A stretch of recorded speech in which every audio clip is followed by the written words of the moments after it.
Sejam bem-vindos à programação da Sala de Autores e Lançamentos do Flipossos 2020. Nós tivemos um pequeno atraso na nossa programação, mas agora nós vamos dar início a um bate-papo sobre Quando as Emoções Falam Mais Alto, encontro especial com o autor Daniel Barros, que narra no seu novo livro O Lado Bom do Lado Ruim, como a ciência ensina a usar a tristeza, o medo, a raiva e outras emoções negativas a seu favor.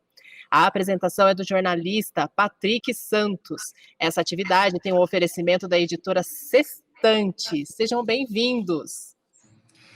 Obrigado, Keila. Prazer. Grande abraço, Daniel. Obrigado por aceitar o convite de participar desse evento. Prazer é meu. Um bate-papo muito legal. Valeu. Valeu.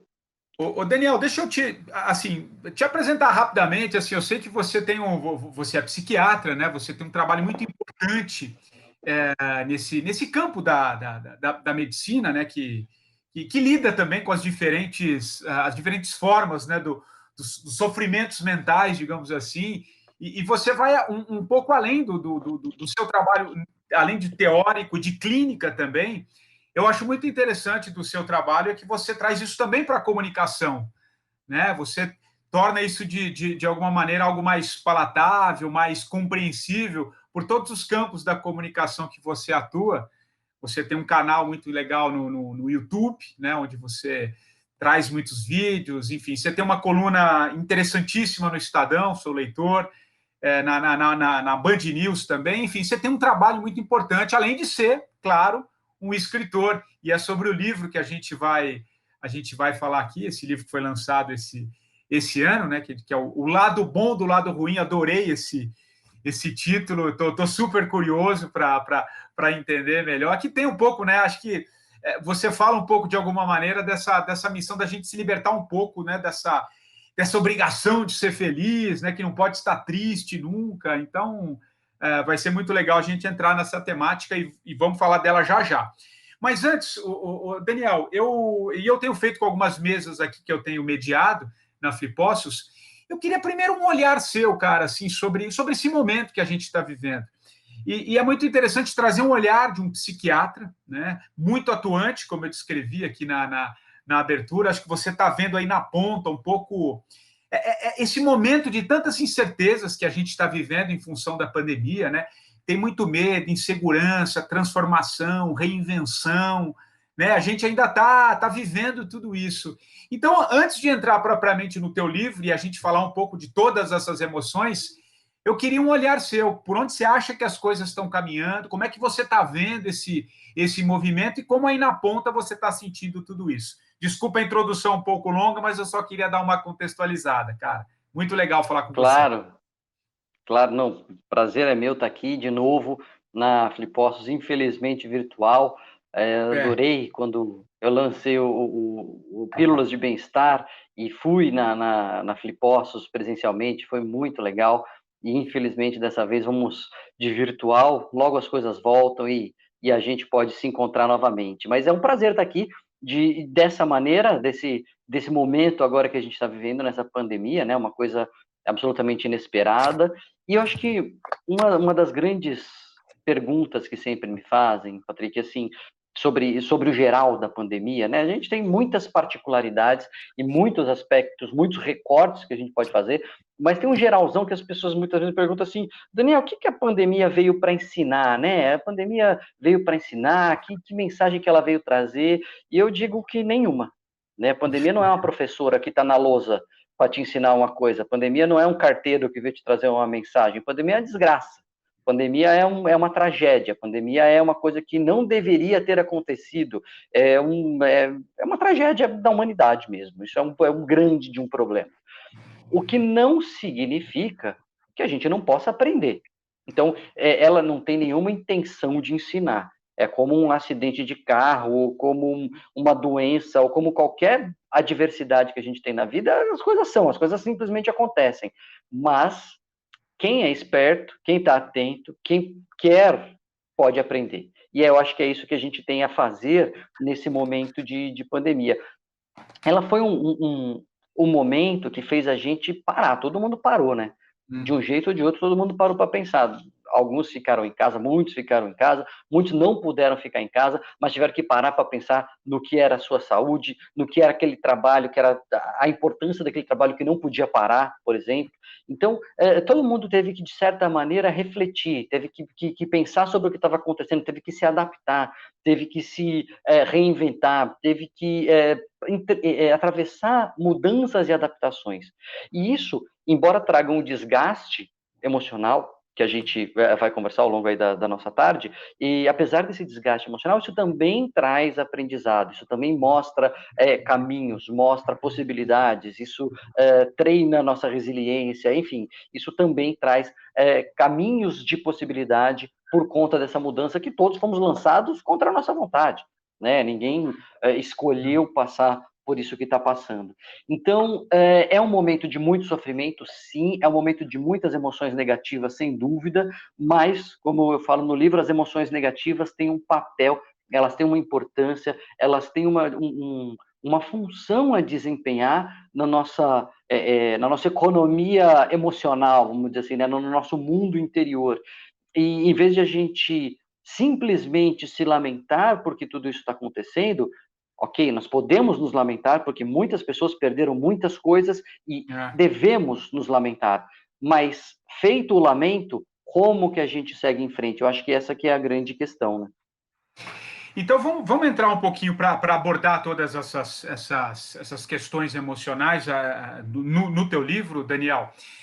Você estrutura, né, o teu livro nos pilares de 5 emoções básicas, né? Eu sei que a gente tem várias emoções, aí tem gente que acha que tem mais, tem gente que tem menos, enfim, e eu quero te ouvir um pouquinho, mas você estrutura em 5 emoções básicas, né? Que é o medo, a raiva, o nojo, a tristeza e a alegria, não é? São essas cinco emoções. Uhum. E é interessante que dessas 5 emoções, 4 delas, né, elas são negativas, em tese. Exato. Aspas aqui, e acho que o nome do livro é interessante por isso, né? E uma delas, e uma sim é positiva, né? Então, considerando esse título do livro, né, que deve tem um lado muito positivo, dá a entender que tem um lado muito positivo das questões negativas também, né? Dessas outras questões negativas. Então, eu queria que você começasse a falar um pouquinho sobre essas 5 emoções básicas e por que a gente tem que olhar para essas questões negativas de uma forma positiva, ou pelo menos de que maneira essas emoções negativas nos mostram algumas coisas positivas. Talvez eu tenha sido um pouquinho confuso aqui, mas acho que você vai conseguir estruturar melhor e parabéns pelo nome do livro, achei muito interessante. Obrigado. É engraçado que o nome surgiu junto com a ideia do livro. Às vezes os autores eles se batem um pouco e tem uma certa dificuldade com o título, depois que o livro está pronto e aí fica pensando no título, etc. Nesse caso, o título veio junto com a ideia, né? O que é a ideia de a gente falar o lado bom do lado ruim? É a ideia, Patrick, de a gente entender por que raios que existem as emoções negativas. E quando eu falo emoção negativa, é negativa mesmo. Tristeza é ruim, raiva é ruim, ansiedade é ruim, nojo é ruim, apreensão, luto, perda. Tem emoções que são ruins no sentido de que a gente não gosta de experimentar aquilo. É aversivo, é desconfortável, você quer que aquilo pare, você não quer repetir aquela experiência. Então, é ruim mesmo. Tem emoções que são emoções ruins.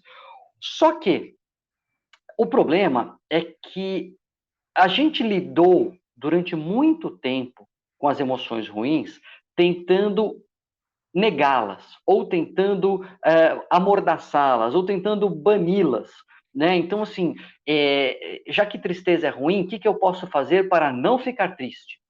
Já que ansiedade é ruim, como é que eu posso nunca mais sentir ansiedade? Como é que eu posso vencer a raiva? E muito se falou disso, né? Vença a raiva, livre-se da ansiedade, não fique triste, etc. E aí eu vi aqueles livros, eu vi aquelas prateleiras, eu li aqueles negócios. eu falava, gente, não tá rolando, não tô conseguindo, não tô lidando aqui, porque eu fico triste, eu continuo tendo raiva, eu continuo tendo medo, eu continuo tendo ansiedade. E aí me caiu a ficha que eu falei assim, mas espera um pouquinho, se essas coisas existem, se essas emoções existem, se elas estão tão inscritas na nossa, né, no nosso cérebro, se a gente não consegue se livrar delas, se elas nos acompanharam na nossa história evolutiva, e se desde os homens das cavernas tinham e elas nunca nos deixaram, alguma função isso aí tem. Bicho sente raiva, você vê bicho triste, quem tem animal de estimação sabe que os bichos têm emoções também, isso aí está presente no reino animal, algum papel isso aí deve estar desempenhando, isso aí deve ter um propósito, deve ter um lado bom. E aí que veio a ideia, né, de o lado bom do lado ruim. Não é, como às vezes o título pode enganosamente dar a entender, não é a gente ser poliana, sabe? Não é ver o lado bom das coisas ruins. Não é ver assim, qual é o lado bom da pandemia, qual é o lado bom do câncer, qual que é o lado bom de você ter perdido alguém. Não, dessas coisas ruins. E a gente tem que se lamentar pelas coisas ruins. Mas as emoções negativas, o lado ruim, assim, daquilo que a gente experimenta, tem um propósito. Essas emoções não estão inscritas no nosso cérebro, não vêm instaladas, né? São aplicativos instalados em nós que a gente não consegue desinstalar. E isso devia ter alguma função, devia ter algum porquê. E aí comecei a estudar um pouco isso, né? Qual é a origem dessas emoções, de onde elas vêm, o que elas sinalizam, e comecei a perceber que tinha muito sentido, tinha um propósito delas existirem e terem nos acompanhado na nossa história evolutiva, e que se a gente entendesse adequadamente esse propósito, essas funções, a gente poderia utilizá-las hoje, na nossa história de hoje, no nosso dia a dia, para melhorar, enfim, para nos ajudar no nosso dia a dia. Então, essa que é a tese central aí do lado bom ou do lado ruim. A gente não vai se livrar das emoções negativas, a gente vai continuar sentindo essas coisas que a gente não gosta de sentir, mas elas existem por um motivo, e se a gente consegue ficar ligado nisso, a gente consegue tirar até um proveito e usar a nosso favor essas emoções. E vamos pegar uma dessas emoções que eu acho que também conversa com esse momento que eu quero dizer, que de alguma maneira tem muitas perdas, muita tristeza, que é uma dessas emoções que eu queria que você falasse um pouquinho, né? Qual o lado bom qual a importância da gente mostrar, por exemplo, talvez seja essa a pergunta, mostrar, por exemplo, que a gente está triste, né? Um pouco essas emoções, fala um pouquinho da tristeza e esse sentimento que essa emoção nos toca, e por que muitas vezes a gente tenta esconder. Eu acho que você trouxe um olhar muito interessante, e era alguma coisa que também sempre me incomodou. Eu também, quando eu escrevi o meu livro, eu contei um pouquinho sobre a minha mudança de vida, mas eu simplesmente contei a minha história. Eu não fui dar nenhuma fórmula mágica, eu acho que não tem caminho. O que pode ser para mim pode ser diferente para o Daniel, para a Keila, cada um tem um pouco a história. Acho que não existe uma fórmula mágica, né? Só que se você entra nas livrarias, de uma forma geral, né, tem coisas muito boas, mas assim, é alta performance o tempo inteiro. Se você pegar os livros vendidos ali, posso estar muito enganado, não estou com lista aqui, mas eu tenho certeza que boa parte ele é alta performance. Como você consegue ser o maior, como você vai se superar, venha seguir o meu exemplo, 10 lições disso, 10 lições daquilo. E eu acho que isso só vai nos prejudicando, porque às vezes você não consegue, né? Você tem outras questões que estão muito fora só do que está dizendo do livro. E, por exemplo, trazendo aí para a pergunta que eu quero te fazer, por exemplo, da tristeza, cada um lida de alguma maneira, né, com essa questão. Então, eu queria, Daniel, esticando um pouquinho aqui a minha pergunta, que você falasse um pouquinho desse lado importante da tristeza, da gente aceitar, falar da tristeza, compartilhar. Eu acho que talvez você fale um pouco isso do teu livro também. Fala dessa emoção para depois a gente entrar em outras aqui. Maravilha. Como você falou, né, até na pergunta anterior, as emoções base que eu uso para estruturar e para costurar o livro são 5 emoções primárias, ou 5 emoções básicas, né? Medo, raiva, tristeza, nojo e alegria. Não por acaso, muitos de vocês já perceberam, são as 5 emoções básicas também que estão no filme Divertidamente. Não é que um copiou o outro, nem outro copiou um, mas é porque essas são as emoções mais ou menos consensuais entre os pesquisadores, que são as emoções básicas. Existem várias maneiras de a gente selecionar ou de a gente entender quais emoções são básicas. Aqui os animais sentem e nós também, as que já estão presentes desde as crianças, as que a gente mostra no rosto, enfim, tem uma série de critérios que a gente pode usar, mas quando você pega todas as listas diversas aí de quais são as emoções básicas, as emoções primárias, em quase 100% delas estão presentes essas 5. E facilita muito você organizar alguma coisa com esses 5 tópicos, assim.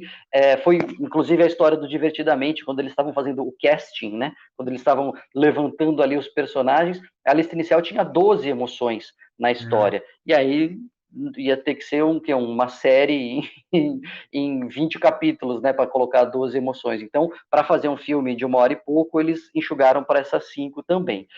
E é muito curioso que das 5 emoções mais essenciais nesse sentido, 4 são emoções negativas. E não é por acaso. Por quê?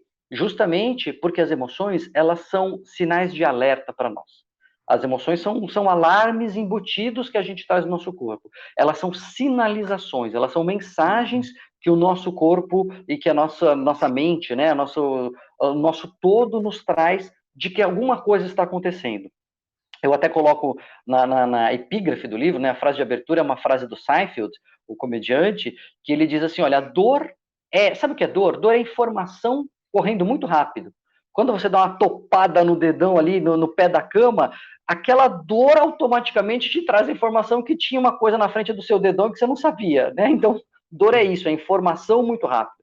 E as emoções também são isso. E por que então, eu me peguei perguntando, né, por que a gente teria mais emoções negativas primárias e essenciais? Justamente porque a gente precisa de alarme para as coisas ruins, né? Você não está dirigindo numa estrada e vê assim uma placa, olha, estrada tranquila à frente, pode parar de prestar atenção. Você não vê isso, né? E o alarme do carro nunca dispara para avisar que não estão abrindo, né? Né? Que a janela está íntegra. Acho Nunca que até no teu consultório, acho que ninguém vai chegar lá, estou aqui, doutor, eu estou muito feliz, né? Por isso que eu vim aqui. Não estou sabendo lidar com essa tranquilidade que eu estou, né? Então, a gente precisa de alarmes que nos sinalizem o que não está bem.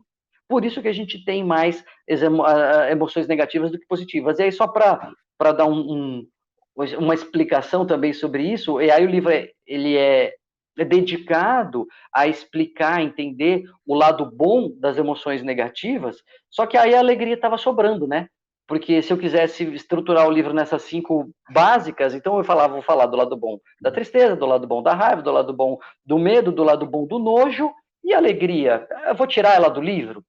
Pô, não queria tirar ela do livro. Ela está aí nesse quinteto aí de emoções básicas, né? Mas para falar o lado bom da alegria, já tem tanto livro falando do lado bom da alegria, exaltando a alegria. Aí eu, como bem um sujeito do contra que sou, resolvi fazer um capítulo falando o lado ruim da alegria. Tá bom, as emoções negativas têm um lado bom, mas isso não é tudo. As emoções positivas também têm um lado ruim, e esse é o 5º capítulo, né? O lado ruim da alegria. Então, só retomando um pouco a nossa pergunta anterior ali, né, da introdução, essa é a lógica geral do livro. E aí, cada capítulo, eu pego uma dessas emoções e suas vizinhas para falar do que é dos aspectos positivos. E o que são as vizinhas? Eu digo que eu sugiro, né, essa não é uma sugestão minha, eu pego de outros pesquisadores, que as emoções podem ser distribuídas num círculo. Que nem o círculo cromático, né? Que tem lá o vermelho de um lado, o verde do outro, e aí tem as cores opostas e as cores análogas, e aí as cores vão... Se você vê o círculo cromático, você vê o azul ficando esverdeado, até virando amarelo, você vê uma transição gradual. Quando você olha aqui, você vê que é verde, quando você olha aqui, você vê que é amarelo, quando você olha aqui, você vê que é azul, e no meio tem umas certas transições. Então, você tem uma emoção claramente ali, que é a tristeza, e aí do outro lado tem o medo, um pouco perto, mas entre o medo e a ansiedade vai passando ali emoções que são vizinhas, apreensão, expectativa, enfim, tem vizinhanças, né, das emoções básicas.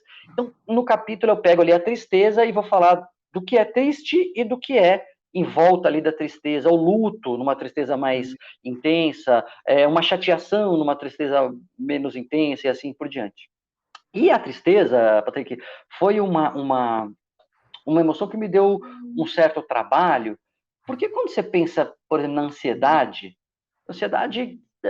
eu até aprofundo isso no capítulo, mas meio que você consegue entender que a ansiedade te protege, né? Você fica com medo, você se protege. Raiva, você tem raiva, você, né, vai atrás de alguma coisa, a gente vai falar sobre elas. Mas e a tristeza? No que a tristeza te ajuda? Né? Para que serve, além de ficar triste, além de chorar, além de doer? Porque a tristeza dói na alma, é uma dor literal. Qual que seria o propósito? E aí, voltando, né, para o reino animal, é muito interessante que o que a gente chama de tristeza e toda a nossa expressão corporal, todas as nossas atitudes, etc., elas têm um equivalente no mundo animal, aí na natureza, que a gente vê, a gente visualiza, sobretudo nas disputas ali por território, disputas por comida e por fêmeas, né? Os machos ali disputando, e aí um vai lá, rosna pro outro, não sei o que e tal, e ameaça, e muitas vezes, se não a maioria, essas disputas, elas são encerradas sem uma briga, literalmente. Porque um fica querendo se mostrar mais ameaçador do que o outro, até que consegue. Um dos dois, muitas vezes, consegue falar, ó, se entrar na briga aqui, vai se dar mal. E quando o outro bicho percebe isso, ele assume uma postura em muito semelhante ao que a gente assume na tristeza. Diminui a energia, o bicho abaixa a cabeça, ele fica ali, rabo entre as pernas, né? Uma postura de mais próximo do chão, ele sai de lado, ele demonstra para o outro que, olha, eu não quero briga. Ele demonstra assim, ó, perdi, né? Essa aí eu assumo a derrota, eu vou realizar esse prejuízo aqui, não estou mais para a briga. E aí a briga não acontece. E é isso exatamente o que acontece quando a gente experimenta tristeza. O que é a tristeza? Né? Quando a gente fica triste? A gente fica triste quando a gente perde. A gente fica triste quando algo se vai. Quando algo que a gente queria que continuasse não pode mais continuar. Quando algo que a gente queria que acontecesse não vai acontecer. Quando a gente é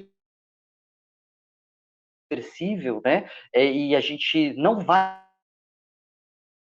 acusa o golpe, a gente acusa aquela derrota, a gente acusa aquela perda e a gente expressa isso para nós e para o outro.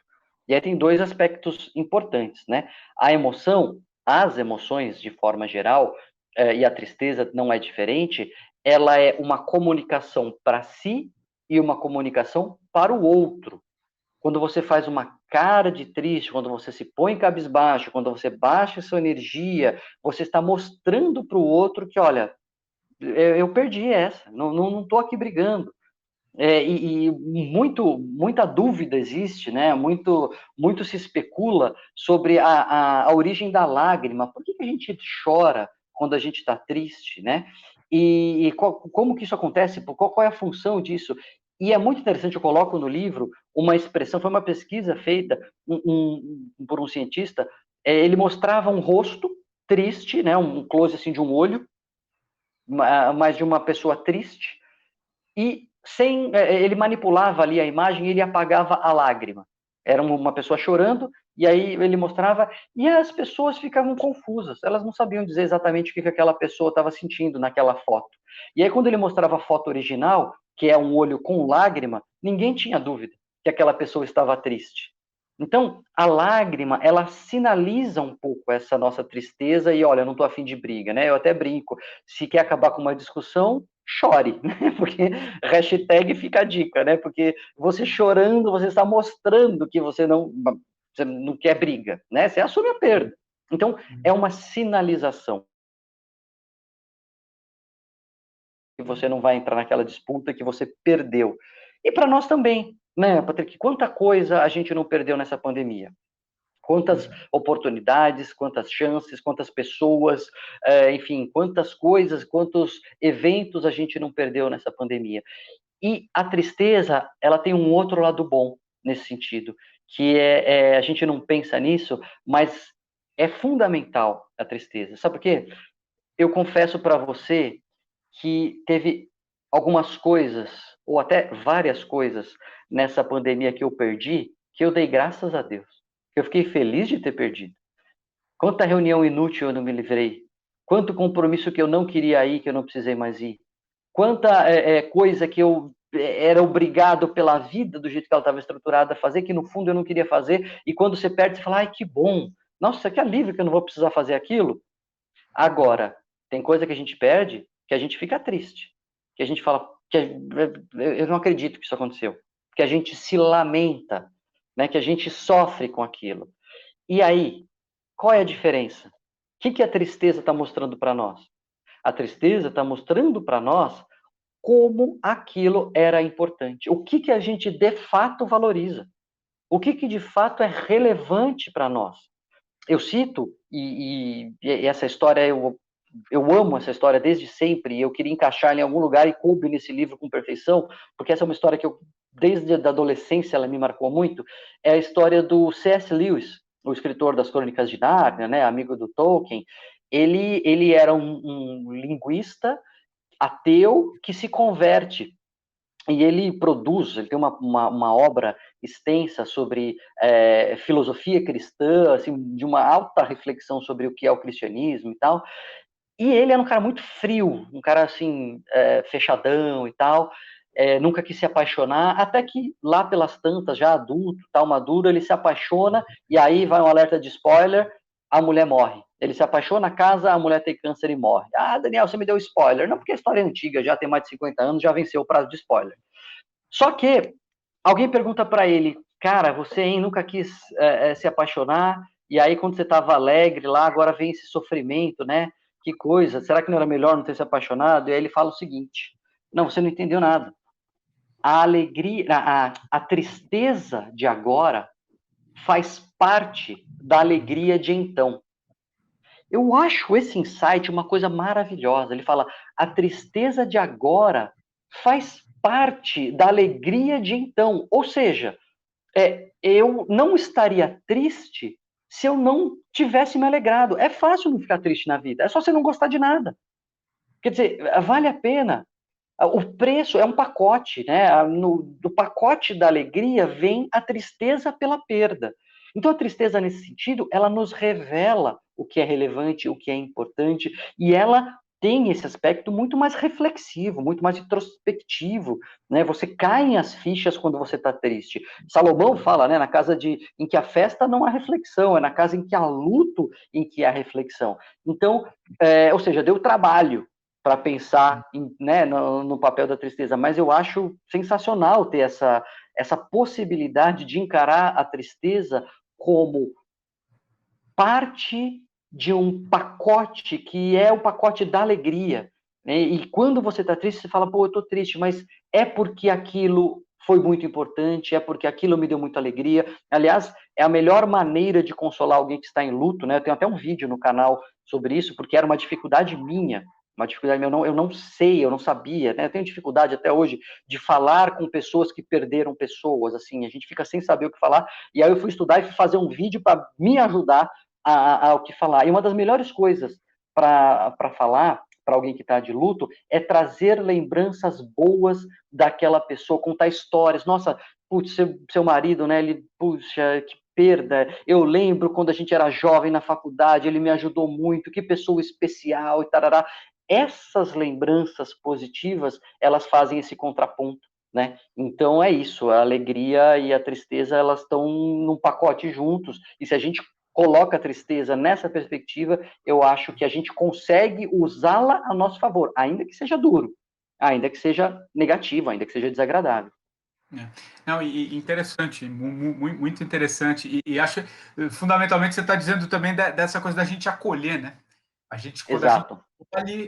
a gente né, toma alguns caminhos, né, absorve aquilo para para encontrar. E essa questão, né? Você conhece a tristeza porque você teve momentos felizes, né? E aí eu acho que dá para entrar numa outra temática também das emoções que você traz no livro, que é, por exemplo, a raiva, né? Uhum. Ou talvez o medo, o medo. Vamos começar com o medo, que também... Não, acho que a raiva é legal, dá para emendar bem a raiva. Porque a raiva tem um lance o que a gente sente oposto que nos Exato. Raiva. Eu acho essa coisa interessante da gente olhar fazer uma outra perspectiva dessa emoção, né? Fala lá. Exato. É exatamente isso, porque a tristeza está numa ponta da disputa, nos ajudando a digerir aquela perda, né? Ela está nos ajudando a falar, bom, perdi mesmo, estou sentindo que perdi, não tenho mais que lutar, acabou, entreguei as pontas, né? Até o luto, eu coloco no livro o luto como o amargo remédio, porque o luto é amargo, o luto é doloroso, mas ele é um remédio, ele é terapêutico, porque se de fato a pessoa morreu, a oportunidade morreu, a promoção morreu, a chance morreu, se morreu mesmo, você tem que viver o luto, senão você vai carregar aquele cadáver pelo resto da vida. E você vai continuar vivendo, carregando, tentando conseguir uma coisa que não tem mais como conseguir. Ou tentando viver um relacionamento que não tem mais, enfim. Então, o luto, ele é terapêutico, ele é um remédio nesse sentido. É assumir a perda. Agora, a raiva está na outra ponta. A raiva está na ponta dessa disputa, dizendo, não vou abrir mão. Isso é meu, quem está querendo tirar está errado. Daqui, me devolve, não vai levar. A raiva, é a emoção que nos leva justamente na direção da disputa. Vem cá, não vai levar, é meu, ou não é meu, mas é do meu grupo, ou não é seu, tira a mão. E essa coisa da briga, que também vem do reino animal. É muito interessante quando a gente pensa na raiva, que a gente pensa, né, um bicho com raiva do outro. A raiva, ela é uma emoção na natureza intraespécie. É do bicho contra o bicho da mesma espécie. Não é da presa contra o predador. Você não vai ver um ratinho rangendo os dentes tentando assustar o gato. Né? O ratinho foge do gato. A gente vai falar isso no medo. O veado não tenta, né, ranger os dentes para assustar o leão, para ver se o leão fica com medo do veado, da gazela. Eles dão no pé, eles se escondem. A raiva, o ranger de dente, o mostrar a ameaça, etc., é de um contra o outro da mesma espécie, disputando alguma coisa. Disputando a fêmea, disputando o espaço, disputando a comida, disputando aquele pedaço do rio. Essa briga por uma coisa que vai ser importante para mim, né, que eu não quero que me levem. Obviamente, quando o ser humano vai desenvolvendo a consciência e a imaginação, etc., isso sai só da esfera meramente física, do momento da comida, do espaço, etc., e entra na esfera dos direitos, do que é meu, do que eu acho que eu tenho direito, do que é o certo a ser feito, do que é errado nessa sociedade. E aí, o exemplo mais clássico, né, Patrick, é o trânsito. Muitas pessoas ficam com raiva no trânsito e xingam no trânsito, e esse xingar é motivado pela raiva, que é o quê? Isso que você está fazendo é errado.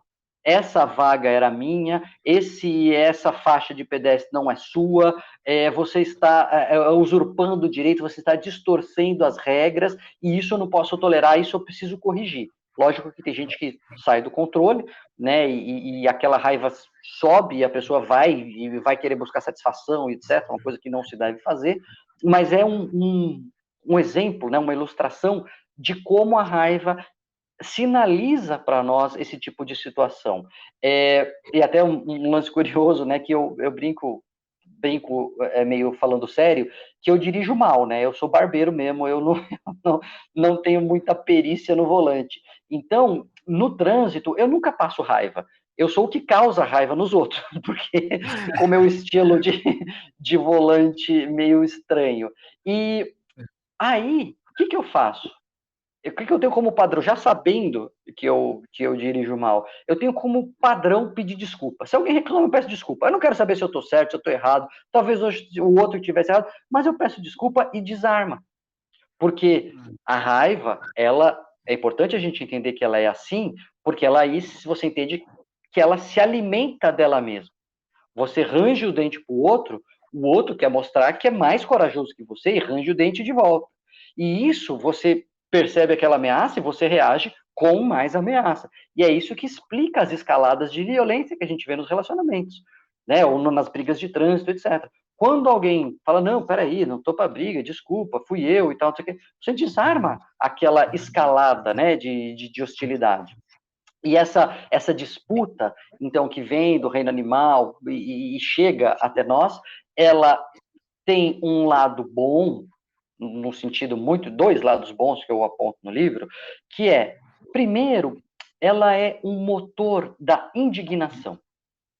Quando você vê um negro tendo menos direito, quando você vê a mulher tendo menos direito, quando você vê o homossexual sendo humilhado, etc., e você se indigna, você sobe uma raiva, né? Você fala, se isso está errado, se a gente consegue transformar essa raiva, essa emoção inicial, no motor de uma coisa que é a indignação, que a indignação é a raiva refletida, né? É a raiva com propósito e com estratégia, ela é um motor de mudança.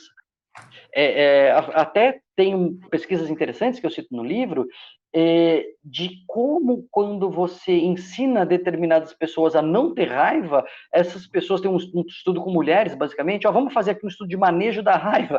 Você esvazia a raiva daquela mulher, ela se revolta menos contra situações que vão diminuir os direitos das mulheres, por exemplo. E a raiva, aliás, as emoções, para a gente falar dessa dupla, né? Raiva e tristeza, né? Essas emoções têm gênero. A gente fala, eu, graças a Deus, aprendi a não fazer isso, mas a gente, como sociedade, fala que menino não chora. A tristeza é uma emoção vetada para os meninos, da mesma forma que a raiva é uma emoção vetada para as meninas. A menina tem que ser calma, a menina tem que se colocar no lugar dela, ela tem que, né, ter aquela coisa mais submissa, ela não pode ficar aí fazendo barraco, isso não é coisa de mocinha. E o menino não, o menino tem que brigar e tal. Então, veja como a gente cria um ambiente tóxico para as pessoas, na medida em que a gente veta a elas o acesso interno às suas próprias emoções. Que sociedade maluca é essa? Que a gente, né, a menina não pode ter raiva, então ela não pode brigar pelas suas coisas, e o menino não pode ter tristeza, ele não pode lamentar suas perdas, não pode mostrar a sua fraqueza, porque é visto como uma fraqueza, né? Ele não pode mostrar aquele prejuízo, enfim. Mas tudo isso para falar da raiva, que ela é um motor de indignação, e esse é um lado muito importante que ela tem. Ela não nos deixa sossegar, né? E ela também é um sinal. Assim como a tristeza aparece no rosto, você fazer cara de bravo, você mostrar que você não está satisfeito, etc., muitas vezes te ajuda até nas negociações. Tem coisa assim de você demonstrar, não, isso aqui eu não vou aceitar. Ou você ir lá muito bonzinho, etc. Às vezes você se dá melhor numa negociação mostrando que você não está satisfeito, né? Externando isso. Então, esse é um dos lados bons da raiva. E ela tem um outro lado bom, que é bem interessante também, ele é até um pouco contraintuitivo esse, Patrick, porque ela, às vezes, está fora de lugar. A raiva, às vezes, está fora de lugar. Em que sentido? Às vezes você fica com raiva de coisa que é besta, né? Você fica com, a gente fala aqui de grandes coisas, mas você fica com raiva de uma toalha largada no chão, você fica com raiva de birra do seu filho, você fica com raiva de, sei lá, uma bobagem no trânsito, etc. E o que é a raiva que a gente já viu? E aí que é a graça do livro, né? A gente entender o que é emoção para conseguir tirar o lado bom dela. A raiva não é quando a gente percebe uma regra que foi quebrada. Então, da onde a gente tira a regra de que filho não vai fazer birra? Da onde a gente tira uma regra que no mundo todo mundo vai respeitar as leis de trânsito? Da onde a gente tira a regra que você, sem explicar, a sua mulher ou seu marido já vão entender tudo que você está querendo? E aí você fica com raiva no relacionamento. O que a raiva está mostrando para você? A raiva está mostrando, sim, isso está errado. A pessoa deveria ter entendido sem eu falar. Isso está errado. Meu filho deveria ser uma criança que não faz birra. Isso está errado. No país, todas as pessoas deveriam seguir a regra de trânsito. Percebe que a raiva começa a mostrar para a gente uma certa ingenuidade da nossa parte, assim, uma certa expectativa muito exagerada de que o mundo seja do jeito que a gente quer para nos servir.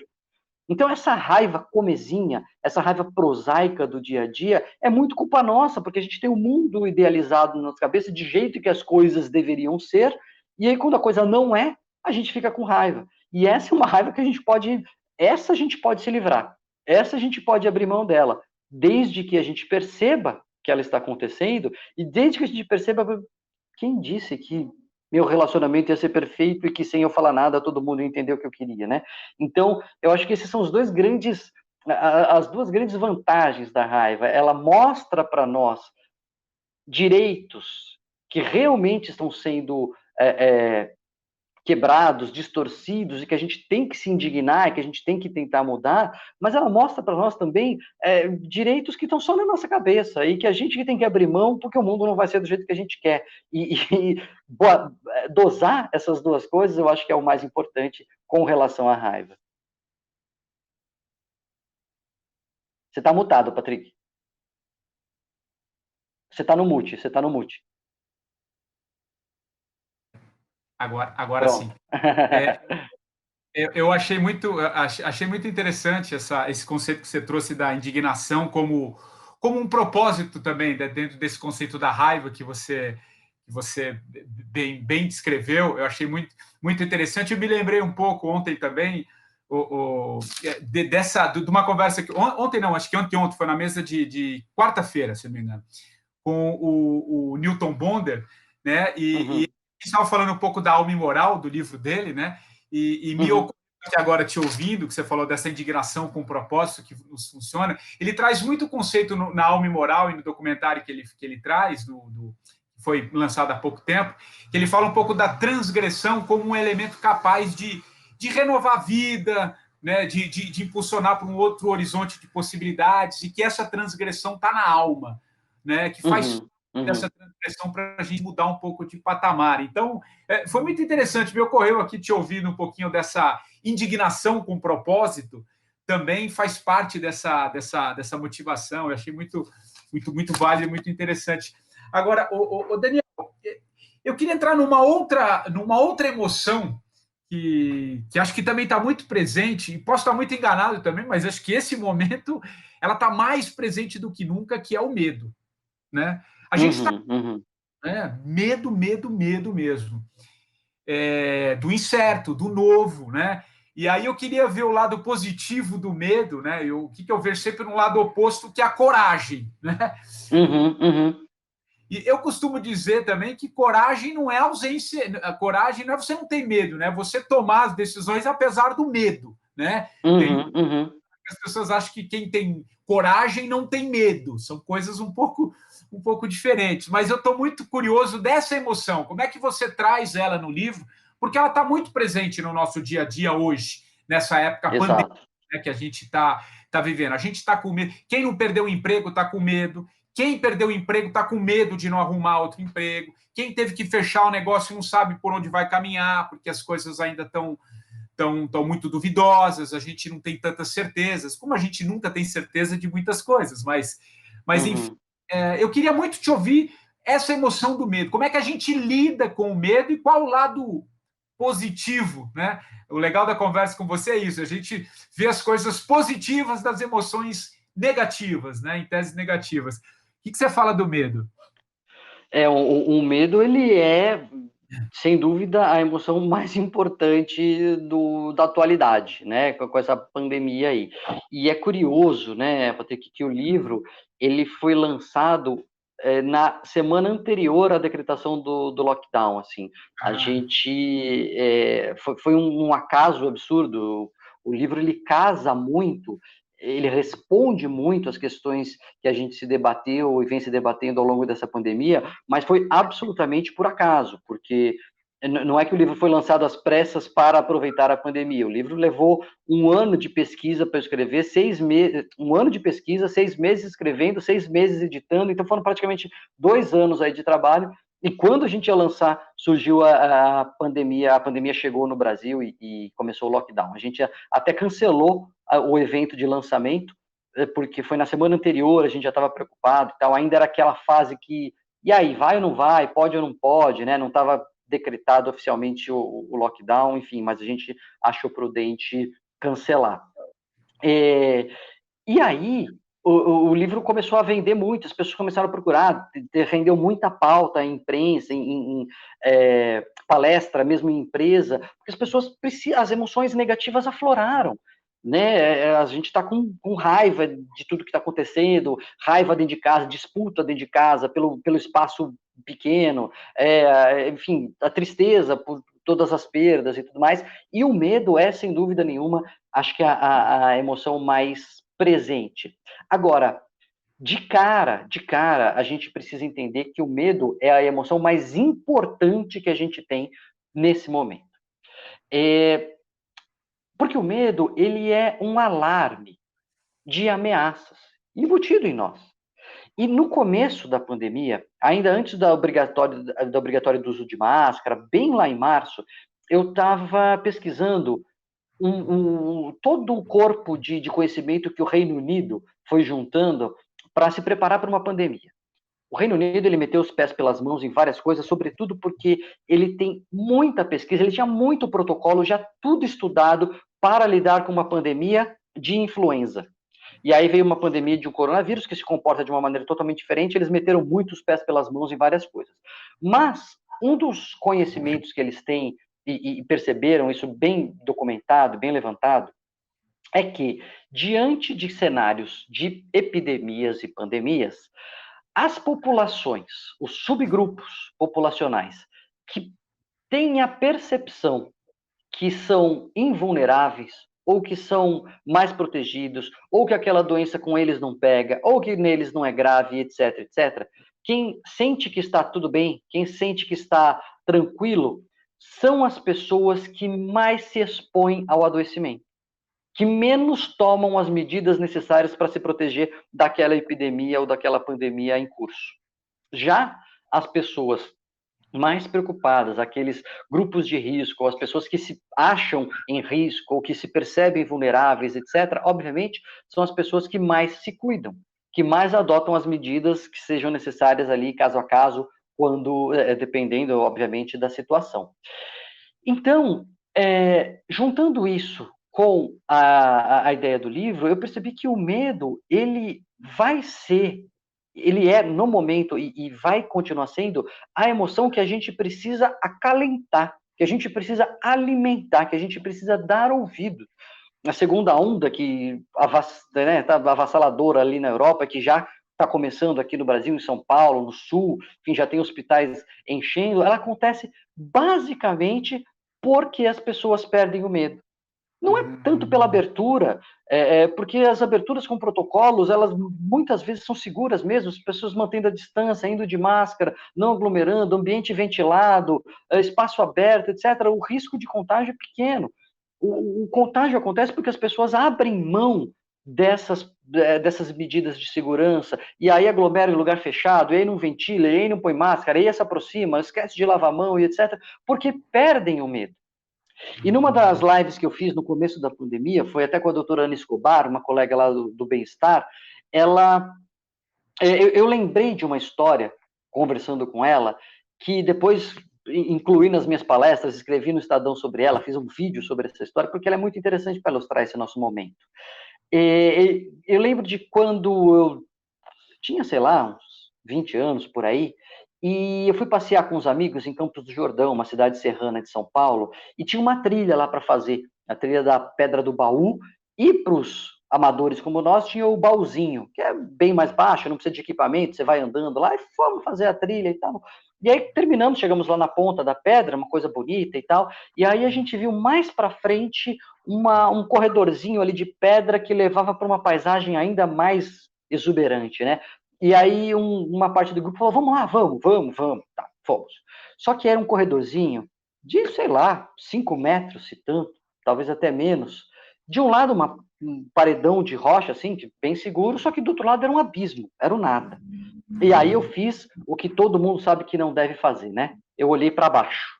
E quando eu olhei para baixo, na hora, fui tomado ali pelo medo, minha boca secou, meu coração disparou, minha perna começou a tremer, eu não lembro de mais nada, eu não lembro como eu cheguei do outro lado, eu não lembro da paisagem do outro lado, eu só lembro da minha perna tremendo, a calça balançando por cima da pedra, porque, né, fui tomado por aquele medo, e ficamos então ali esperando a adrenalina baixar, e quando a gente estava lá, passou uma família de alpinistas.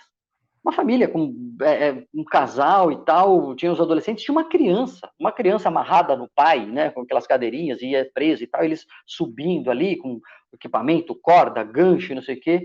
E a gente ficou conversando e eu falei assim, cara, mas que coisa, né, vocês aí com a família e tal, tô vendo vocês aí tão tranquilos, vocês não têm medo?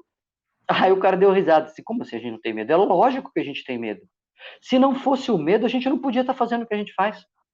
É o medo que nos faz prestar atenção, caprichar no nó, lembrar de pôr o gancho, usar o equipamento correto, checar tudo que tem que checar e etc.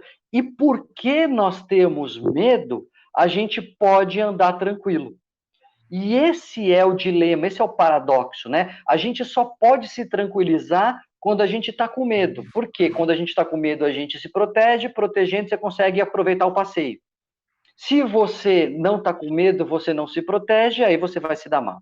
Né? Então, esse que é o ponto de meio termo, né, entre a imprudência, que é a coragem em excesso, a coragem é o meio termo entre a imprudência e a covardia. Né? Aliás, é um dos exemplos de virtude do Aristóteles. Né? Vem a ideia de que a verdade está no meio, vem das virtudes aristotélicas, né? Que estão as virtudes estão no meio entre excessos e faltas. E a covardia, de um lado, é a ausência total de ousadia, né? E a imprudência é a ausência total de medo. A coragem é esse meio termo. Então, até uma vez um repórter me perguntou ao vivo, doutor Daniel, como é que nós vamos nos livrar do medo para retomar a vida? Eu falei, não, a gente não pode se livrar do medo. A gente tem que voltar para a vida justamente mantendo o nosso medo como o nosso principal auxiliar. Não, interessante. E, aliás, interessante esse conceito que você trouxe no comecinho dessa resposta do medo, que é essa possível onda que a gente está falando, né, de uma possível segunda onda do Covid, porque eu acho que, de alguma forma, a gente foi soltando, né, a gente foi perdendo o medo, ainda que a gente tenha que conviver, tocar as nossas vidas, enfim, todo mundo está tentando tocar adiante, mas se a gente perde esse medo, né, que aquilo que tem que estar sempre do nosso lado, nos acompanhando, não precisamos ser reféns dele, né, mas de alguma maneira dele como um norteador dos caminhos, acho que é fundamental.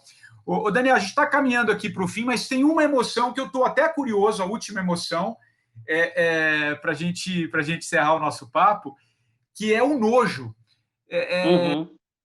Me descreve um pouco mais o que é essa emoção. Eu ainda não entendi ela direitinho. Acho que muita gente também está um pouco curioso.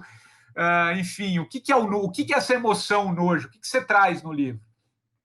Esse capítulo foi o que eu mais aprendi. Ele foi o mais trabalhoso, ele foi o mais difícil de escrever, porque ele é uma emoção que a gente nem pensa muito sobre ela. Aliás, a gente nem pensa que é uma emoção. A gente nem lembra que o nojo é uma emoção, mas é, né? Porque é uma reação que passa por nós, que tem um aspecto de um sentimento que é ruim, que é aversivo, etc., e é acompanhado de manifestações físicas, né? A ansiedade é acompanhada de taquicardia, o nojo é acompanhado de aversão, de você virar o rosto, às vezes até de embrulho no estômago.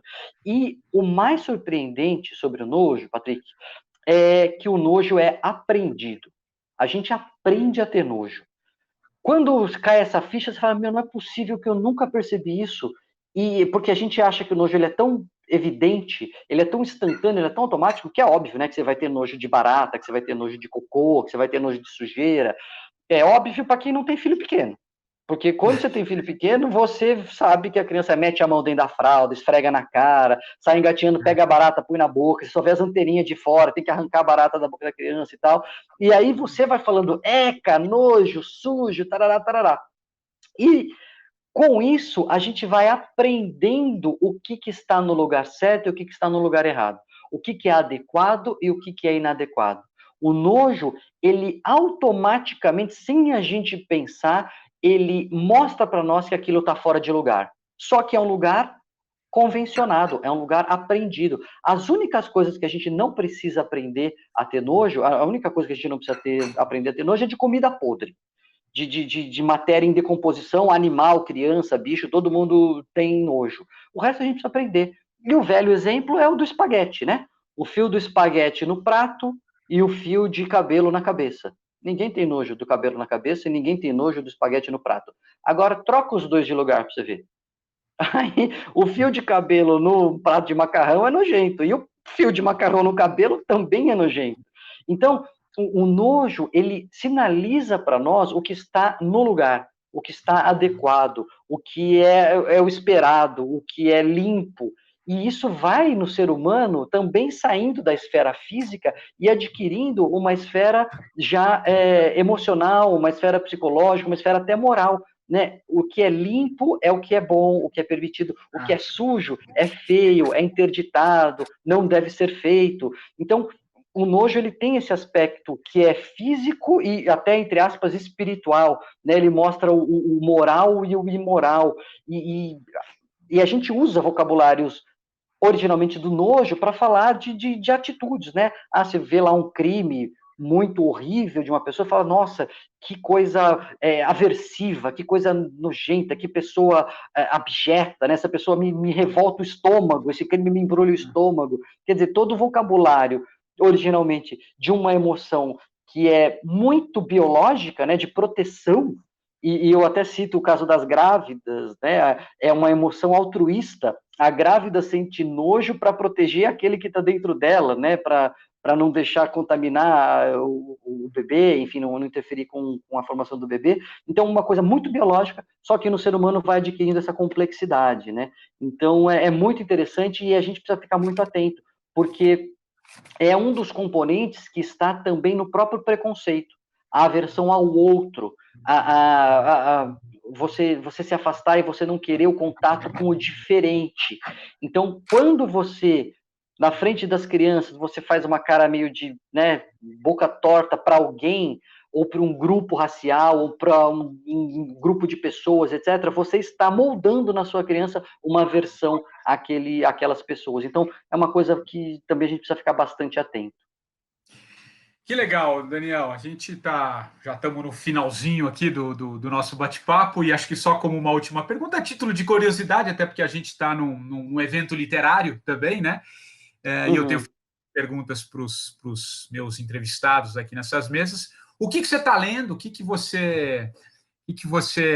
pulsa? Enfim, alguma dica literária? Como é que está tua leitura nessa época? O que você compartilha? Eu tô lendo como nunca, né? Tô lendo mais do que na média, e no momento tá aqui na minha mão, ó, o que eu estou lendo. Legal. O Abismo, do Charles Dickens.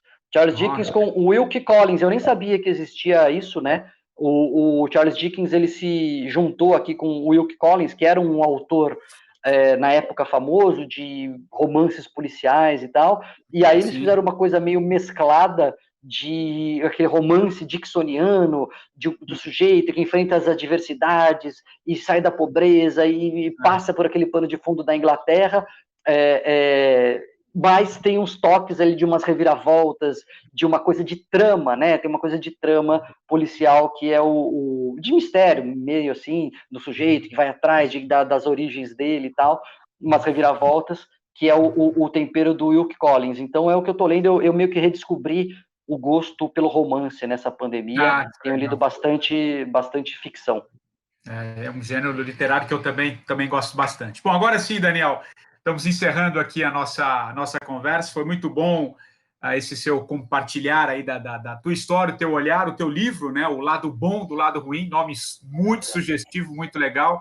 Eu vi que a Keila já entrou aqui para efetivamente encerrar aqui a nossa conversa. Eu que te agradeço, viu, Daniel? Aprendi bastante. Eu que agradeço, gente. Agradeço a oportunidade, agradeço o convite. Vamos lembrar que essa pandemia vai passar e a gente se encontra na próxima ao vivo. Com certeza, Daniel. Agradecemos aos nossos convidados, Daniel de Barros e Patrick Santos. O Flipossos 2020, edição virtual, é uma realização da GSC Eventos Especiais em parceria com a Nube Aprendizado Sem Barreiras. Agradecemos aos nossos patrocinadores, BDMG Cultural e Editora Sextante, a parceria cultural do Sesc Minas e Senac Minas, ao apoio cultural da TEG Experiências Literárias, EPTV Sul de Minas e Móveis Trevisan. Agradecemos as editoras e expositores e aproveite o intervalo para visitar a nossa feira virtual. Nossos expositores estão com promoções especiais para o nosso evento. Nossa próxima atração será daqui a pouquinho, às 15h30, um encontro com Mariana Basílio e Silvia Schmidt. Daniel, Patrick, muito obrigada pela participação de vocês. Espero encontrá-los com certeza no próximo ano no modo presencial. É isso aí. Tchau, tchau, gente. Tchau. Tchau, tchau. Valeu.